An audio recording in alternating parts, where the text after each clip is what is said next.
Okay, so the poem that I did was Nothing Will Die by Alfred Lord Tennyson. It's a little long, so I'll try to get to this quickly. So for the stressed and the meter readings of this poem, it was a little confusing for me because, as you can tell by the format of it, it's very some like sentences are very long, some are very short. So I noticed a trend that sometimes if you look whenever it has a semicolon, then that's probably something like an indicator that the format of it will change and it'll the stresses and the meters will get shorter. But again, it still wasn't very consistent. So I'll try my best. So and I'll do a little bit because I don't want to be here forever. So for the first, I'll do like so this is essentially the same thing for this line up until this line, the meters and the stresses. So we'll start, we have when will the stream be a where e of flowing. As you can tell, I have the stresses on these words right here, and the unstressed marks are with the U.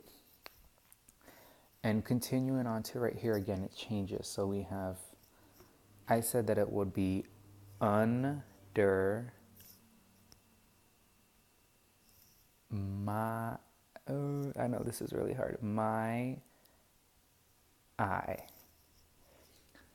I know it's very confusing. Again, I tried my best, but again, the transition from these two, it's pretty, again, confusing. So, and this is pretty much the same thing over here. So we have when will the wind be a where e of blowing over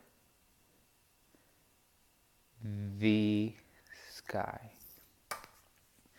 So counting the meters, or referencing what kind of stresses they are, it would have to be iambic because we're going from an unstressed to stressed. But again, right here you can see that we're going from stressed to unstressed. I guess the way the author was thinking of was that it's a direct continuation from this one to this one, so it'd go from unstressed to stressed again. So again, I went with iambic still. And the amount of the number of meters there are, so it'd be 1 because they're paired, 2, 3 right there, 4, 5, and 6. So that would be iambic hexameter. Again, confusing because we have this too, but again, I just went with what I could. And if we are referencing these two, then that would have to be, so we're going from stress to unstressed, so that would have to be trochaic. And then it's 2. Or, yeah, 2. So 1, 2. So that would be trochaic trimeter.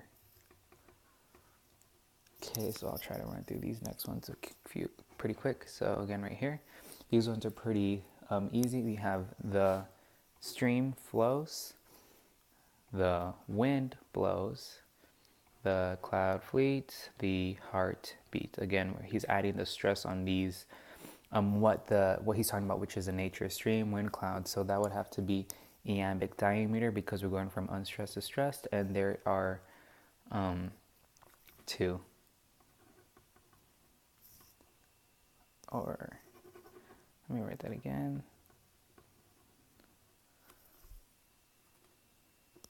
Okay, so moving on to these next ones right here. Wind blows, sorry to look right there. Again, these ones are a little bit confusing, but I'll try my best. So throw eternity, tis the world's winter, and then it's autumn and summer. So again, this continues on down. So since it's unstressed to stress, again, that's iambic. And since it's 1, 2, so it's 1 there, right there, that's 3, so that's iambic trimeter.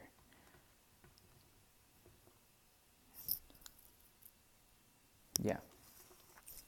We'll move on to the next ones, around to about till the air. So again, like right there, we have, again, this one was confusing to me again. So I said that it was round and round, throw and throw, here and there. And I said that because I couldn't see why the author would want to put emphasis on the ands. He would want to put more emphasis on like round, round, through, here, there.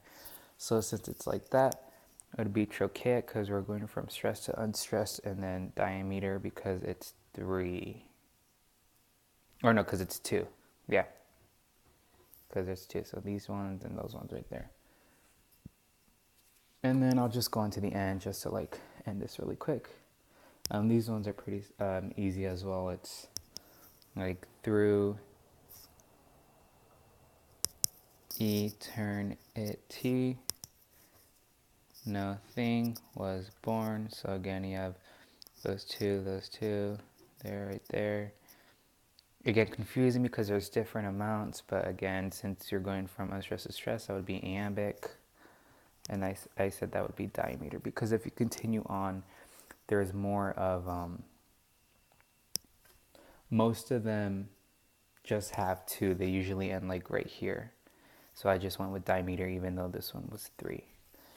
All right, so once you're done with all of that, your poem should look something more like that. Again, I did more on this side. So with the meaning behind the poem, I did some color coding. So the pink highlight is whenever the author is talking about motion and progression, about like the earth continuing its season and things like that. And then the blue is talking about if he ever references things like nothing will die, whenever he's pretty much referencing how the eternity of the earth, like how the earth will never die. The literary devices used, I said he used hypophora. When you ask a question and then you answer it. In the beginning, he's pretty much asking like, when will the stream be aware of flowing under my eye? He's asking pretty much like, when will nature acknowledge itself? When will it be self-aware? And he says like right here, and nature die. He says never, oh never, nothing will die. So he's answering his own question. He uses a lot of imagery regarding things that nature does, like spring changing, the wind blowing, what else? Referencing evening and the morning. He's referencing like, when will clouds be aware of fleeting or heart be beating.